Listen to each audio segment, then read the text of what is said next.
We're all trying to cut back on sugar, but all of these sweeteners get so confusing. There's aspartame and acesulfame. There's stevia and saccharin. There's xylitol and mannitol and erythritol and allulose and sucralose. I mean, it's a zoo. So in this video, we're going to go over the main kinds of low-calorie sweeteners. We're going to look at their health effects with scientific evidence. And in the end, we're going to rank them from the safest to the ones best avoided. Now, before we get into it, just a quick note that I don't sell any of these sweeteners. I don't have a deal with any of these companies.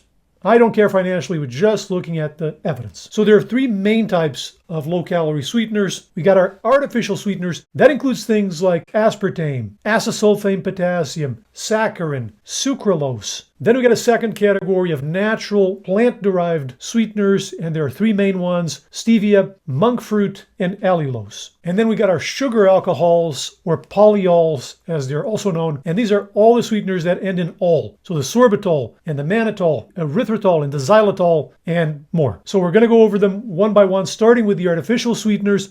As the name indicates, they're produced synthetically, and they have zero or almost zero calories.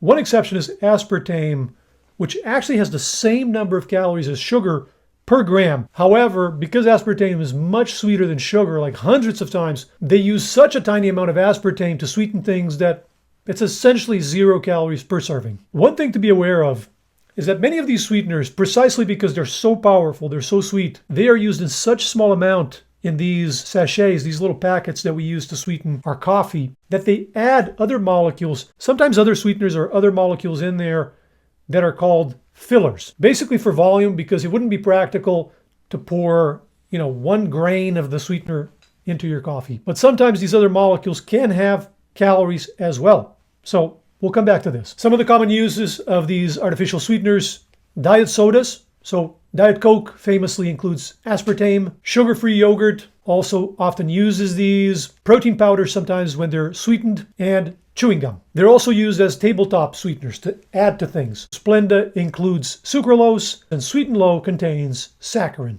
And surprisingly, they've been around for a long time, even though they're artificially produced. Saccharin has been around for over a century. So we actually have a lot of safety data on them. Now, some concerns have been raised with this class of sweeteners. There's a link between aspartame and cancer that has made all the news. You've probably heard about it. It's not considered a very strong link. Basically consists of some rat studies and some epidemiological associations, and neither of which were really consistent, panned out in other studies. It hasn't been completely disproven, completely ruled out, so I wouldn't say it's completely out, but it's unlikely at normally consumed doses that aspartame causes cancer. Also, another limitation: aspartame is not suitable for people with a specific genetic condition called phenylketonuria.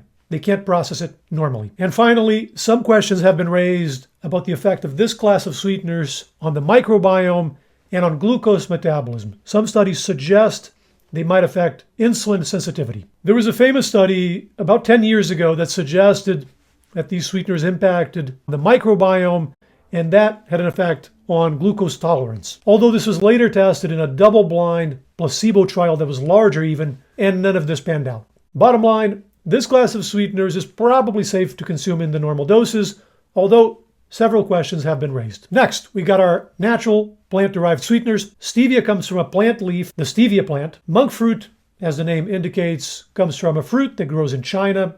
And allulose is naturally present in some foods like raisins or maple syrup, although the allulose that's commercialized is usually made from corn.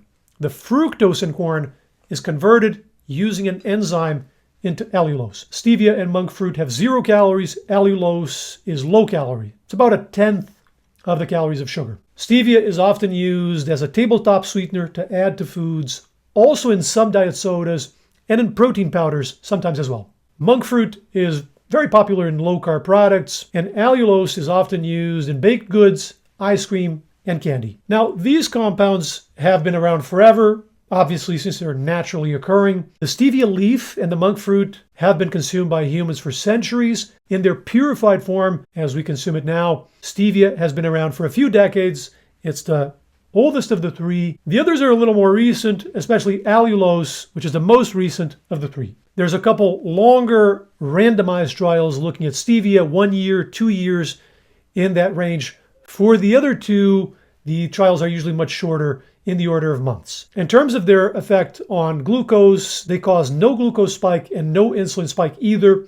And allulose even blunts glucose spikes. So you give someone a meal, they have a certain glucose spike. You give someone that same meal plus allulose, they actually have a lower glucose spike. So this is a very interesting proposition for diabetics, for example. The other two have no effect. They don't cause glucose spikes. They don't blunt either, just neutral. They all help with weight loss when replacing sugar. I mean, pretty much all of these sweeteners do. And for stevia, there's also some evidence in reducing blood pressure, especially in people who have it high, who have hypertension. There hasn't been a ton of concerns raised with this class of sweeteners. There are side effects in some people, like anything ever. The most common is GI upset in some people with a high intake. And this is more common in people who already have a gut condition like IBS or SIBO. It's also more common with allulose than the other two. Stevia and monk fruit usually don't cause GI issues themselves, although the bulking agents can. So if you're using a sachet with stevia and something else, that could happen. So this goes back to our conversation about the fillers or the bulking agents. Monk fruit products usually contain some filler, unless it specifies that it's purified monk fruit. Stevia products often have bulking agents as well, especially the sachets. If it's the drops, it's usually just stevia. And if it says pure stevia extract, then it has no bulking agents. And allulose products usually have no bulking agents. So that's that second category. And finally, we have our sugar alcohols or our polyols. They're present naturally in small amounts in some plants, although the commercial versions are produced industrially. Erythritol has almost no calories, whereas the others, the xylitol and the sorbitol, have about half the calories of sugar. These sweeteners are often used in sugar-free gums and candies. In low-carb products, they're popular as well. In some dental products like toothpaste, and they can also be used as bulking agents, as we said. They all cause a lower glucose and insulin spike than sugar. Erythritol actually causes no spike at all. It looks like water, whereas xylitol and maltitol do cause a significant spike, but much lower than sugar. Another advantage of polyols is dental hygiene. That's why they're contained in some dental products. They help prevent caries. Erythritol probably has the strongest effect. There's a double-blind, randomized control trial where they gave children erythritol candy for 3 years, and they developed less caries than children given xylitol or sorbitol candy. As far as side effect, by far the most common is GI upset, so diarrhea, bloating, gas, especially with a high dose of intake of polyols. Now this varies a lot person to person. Some people report intense symptoms, some feel nothing. Again, more common if the person already has some gut condition, and it's more commonly seen with sorbitol and less so with erythritol. This happens because these sweeteners remain in the intestine, they're poorly absorbed, so they can attract water to the gut, and that can cause bloating and diarrhea. Finally, there are some studies suggesting a link between erythritol and xylitol and heart disease and coagulation. It's not a very strong link. We have a whole video going over that in detail, but the question mark is there. So bottom line, most of the evidence is positive for all types of sweeteners with some lingering questions. If I had to rank them, I'd put the sugar alcohols in third place. They're good for dental health. They're widely used. They're probably safe for most people. But the GI side effects are more common with these sweeteners. And there's this question of the heart disease lingering. So I'd rank them slightly below the others. If you're going to start using polyols, one tip is to start with a low dose and then ramp it up slowly. In second place, I would put the artificial sweeteners, the aspartame, the sucralose. Again, they're probably safe, but there are some lingering questions about insulin resistance, microbiome, a weak link to cancer for aspartame, and that phenylketonuria issue. And at number one, I would put the plant-derived natural sweeteners, not because they're natural, but because they look safe, most of the evidence looks good, and there's been the least number of questions raised. Within this category of the plant-derived sweeteners, if I have to rank them, I would put monk fruit third, allulose second because of that perk of blunting the glucose spikes for diabetics. The only question with allulose is some uncertainty regarding long-term use. We don't have that much data on it in the long run. And I would give stevia a slight edge at number one.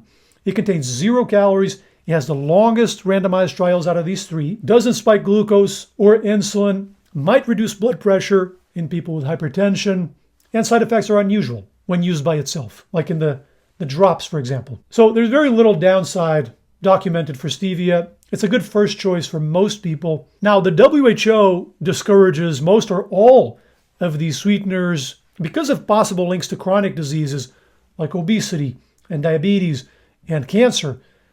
I disagree with the view of the WHO, and I explained exactly why I went over the evidence in this previous video, so check it out, and I'll see you in there.